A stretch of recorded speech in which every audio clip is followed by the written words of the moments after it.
Those people that don't like to speak in front of people, you can reach me on WebBizCEO at Twitter or email me at Damien at Banjo. I'll be happy to help you out either after this or after we're done today, next week or something. So as far as geolocation goes, I deal with it every day. We have one of the largest growing geolocation-based databases on people. So each day we track hundreds of millions of location-based events, and we'll talk about what that means going forward.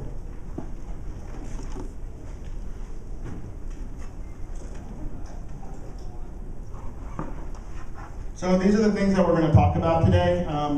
The reason I made a list up here, I usually don't do this, but I've been talking to other people during the presentations earlier today and out there, and it seems like we have a very large demographic of people, meaning people with agencies, people that with companies that build apps, people that are on business for themselves and social media. So I wanted to make sure we covered enough things. Do we have a clicker, by the way? Is there a remote clicker? No. So these are the things we're going to be covering is what is geolocation. Most of you probably know, but for those that don't, we'll cover that. How location is changing social networks. It's pretty obvious nowadays that location is a pretty important part of social networks. We're going to talk about all the different things going on in our ecosystem. Touch on things like beyond the check-in. People think of location, they automatically think of Foursquare, deals that are going on, but it goes way beyond that. And then where is geolocation headed, and things that maybe you should be thinking about in your businesses and your practices every day so that you stay ahead of the curve. So I mean, that's simply what geolocation and geofencing is. Think of geolocation instead of this dictionary version of what it really is. It's anything, when we're talking about today, it's going to be about mobile and web. So you as the anchor point, anything that's happening around you or your mobile device or your website, that's geolocation. What geofence, when we talk about geofencing, is think about the fence that you put around your house. Anything that would come inside that fence, that's your geofence. So anytime that something comes within a certain range of you that you've determined, that's what we consider geofence. So who's using geolocation and why does all this matter? 28% of American adults use some form of geolocation. Every time I say that, people say, well, really? I haven't heard of that many people using something like Foursquare or geo and tweeting. But in reality, when you think about it, when people go to weather.com and they put in their zip code, if they're on their mobile device, it's part of geo. 55% of smartphone users are using location. So what does that mean? Again, it goes back to way beyond the things that we think the way that users use location. When you search, think about when you do a Google search on your phone. It'll tell you where things are based on what? Your location.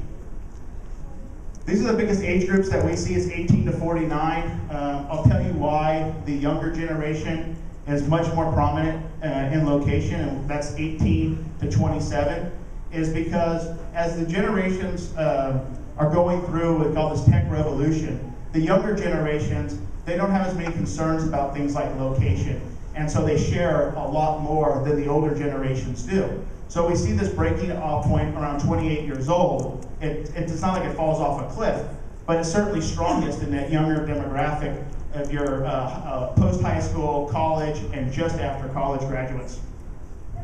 2 to 1 men and women share or request geolocation information on their mobile or web device. And this surprised me, and we only got to really know this in the last couple of months when we localized our app for the Hispanic communities, both here in the United States and around the globe. Hispanic leads the way demographically when it comes to geolocation, and it's a very important sector. It's about 3 to 1 over any other nationality. Can you believe that? 3 to 1. So 3 to 1 that they're more willing to share, number one, their location, where they're at, what they're doing. When you go into other countries in Latin America, like Brazil, Brazil's number 1. They seem to want to share everything. Spain is followed closely behind that. But then just here, the demographic in America, when you look at Southern California, it's amazing to see for the population of who has smartphones, how much the Hispanic community is sharing above any other community. And then this 92% use smartphones for picture taking. So that doesn't have anything really to do with location, that statement there, other than the fact now that almost 50% of all the photos that are taken on smartphones, whether it's with programs like Instagram or PitPlease or Flickr, are geotagged. That means inside that image, it's encoded where that picture was taken. And so that'll be important in what we talk about coming up. So how is location changing social networks? So about 3 weeks ago, the CTO at Facebook, they announced that in 1 to 2 years, they're going to become a mobile company. So what does that statement mean? And why did they say that? There's still going to be obviously a huge web presence, but their shift is going to mobile. The reason why is location. Facebook tried location, something called Facebook Places. Some of you may know this. It was kind of like a Foursquare where you check in. The model didn't really work. And we'll talk more about check-ins later, but so Facebook's discontinuing that, but if you've all realized in your timeline feeds, you're seeing now it has the option for you to put where you're posting that from, both from your mobile device or when you're on your website now. So obviously Facebook's realizing the importance of location and how this ties everything together. Make social networks more relevant. Why is that statement there? Think about this. Think about the oil spill in the Gulf. Right? Remember the BP disaster. What's more relevant to you? The person commenting about that from their armchair up here in New York, or the person that's knee-deep in oil down there talking about it? When we saw the hurricane here not too many months ago, or we saw the riots in London, media agencies were using location-based social networks when they couldn't be there to make sure they were getting the real story. 2 weeks ago, when Gaddafi got assassinated in Libya, I was talking to people during that event in Libya, and I knew they were there. So it's very powerful to know when you're talking to the source, as opposed to people who may not be there. And that's just one of many reasons that geolocation is making social networks more relevant. And then location as a monetization tool. So for many of you, you probably have already seen how location can be used as a monetization tool, whether it's coupons or deals, but it goes way beyond that. It goes beyond being able to connect brands with customers in real time because you know that the customer has actually been somewhere where your brand is at or your establishment. And there's other ways where people that are the brands themselves, whether it's celebrities, can now mobilize their fan bases based on location and social networks, as opposed to just the social networks of posting such as Twitter and what Facebook has been in the past. So how does it make social networks more social? Or how does it make apps more social? So we went from PCs to laptops, and now, as you know, we're all going from laptops to either tablets or to mobile devices. We always have mobile with us. And so that's why location is going to become so critical to each and every one of our businesses. Location is what ties things together. I often say that with all the social networks, it's like a spider web. And so you have the Facebook and the Twitter, everything intertwined, but in like a spider web, you have gaps. Location fills in those gaps.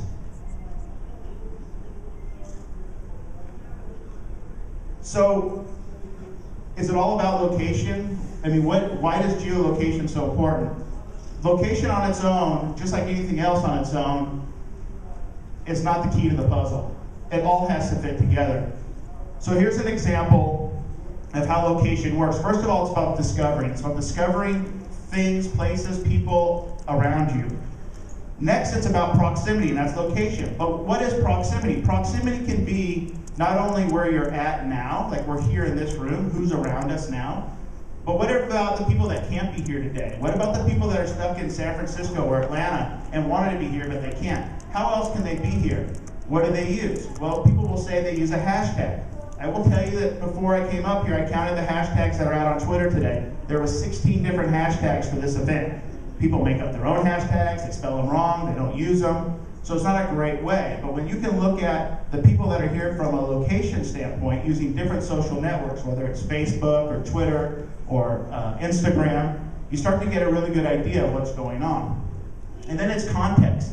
Why does it all matter? Why does the discovery of people, places, and things based on location or proximity, on geolocation, why does it matter? Why does it matter to you? Why does it matter to your customers? It has to have context. So for example, last night, I was sitting in my hotel room here in Times Square, and I got a notification that let me know that something big was happening in Central Park. There was something called Halloween Apocalypse. And I had no idea what it was, but our system tells me when massive people get together across social networks in a short amount of time, near me. So it was relevant to near me because it was something I would have missed out on. And I don't know if any of you guys went and participated in that last night. It was complete insanity. So it's good stories to tell when I go back, but I would have otherwise missed that. And so that's the power of what location is. But again, it's like a teeter-totter. People go too much of one thing, it's not great, but too little of it is not great either. And this is why location can be so powerful. So let's talk about beyond the check-in. How many of you use Foursquare or some other check-in service? So about half. How many of you have never heard of Foursquare? And don't be embarrassed if you haven't, but how many of you have never heard of it? So it looks like everybody's heard of it. So people automatically assume when they hear location that it's dealing with a check-in service like a Foursquare. But the reality of it is that only 1 in 10 people that own a smartphone device have ever checked in using any service. And this is not a statistic that's growing rapidly. This doesn't mean that check-ins are useless. We're not saying that at all. Check-ins are a very important part of the ecosystem of location because it's making people location aware. But we have to think outside the check-in. Will check-ins ever go mainstream? So we don't have the answer for that, but based on the growth patterns of it, it looks like it's going to take the evolution of check-ins before it ever goes mainstream. It means something that's easier for people to do, it's something that's more meaningful. You, your business, your customers get something more out of it than what's currently going on. Geofencing, we talked about that earlier.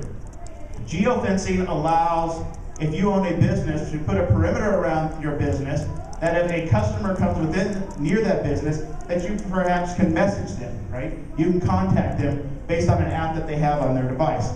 One way that we use geofencing, for example, is as I move around New York, my phone knows that I'm not from New York. And so when I'm here, I want to be in touch with the people that I may know, friends, colleagues, family, because I'm too busy to keep up with everybody as we all are, including events. Maybe my favorite bands or comedians are playing. So as I move through New York, it's constantly, every second, checking my entire social graph. And if any place, person of interest to me comes within a certain distance, I'll get a notification of it, even if they've never heard of our social network. It's about reaching out to people based on a geofence. Photo tagging, we talked about how people like Instagram and Flickr, they're encoding where you are when you take a picture. So how many of us have ever seen a picture and we've looked at that picture and said, oh, I wish I knew where that place was. I want to go there on vacation. That problem's been solved now. Now most pictures, 45% of them that are being taken on your device have a geo-encoding. And those that, as these sites like Instagram mature, you're going to be able to know where that picture was taken of Hawaii or Bali or something that's of interest to you. You're going to be able to know when people at an event like this, when they're not posting it via Twitter, and they're posting it via many, many different social networks, but they're sharing it. You're going to be able to be not at this event and still be able to take part through the pictures that they post, just like last night at that Halloween Apocalypse. Recommendations. So we're seeing more and more ways that recommendations and location are coming together. Yelp is a very good example of that, where obviously many of you probably use Yelp, where you can search for a restaurant, a place to eat around you, and you can leave a recommendation in that place. The problem that they have right now, though, is that people are known to go and leave a rating or a recommendation on a place, even if they've never been there. And so there's other applications that are coming out now to protect the business from that. Starbucks is working on something right now to ensure that the customers have actually been there to rate them, right? There's another app company out of Arizona called, I think it's called CrowdPlug. And the whole idea is that you have to be in that business in order to rate them so it's more relevant. Again, it's just one of many ways recommendations. The other thing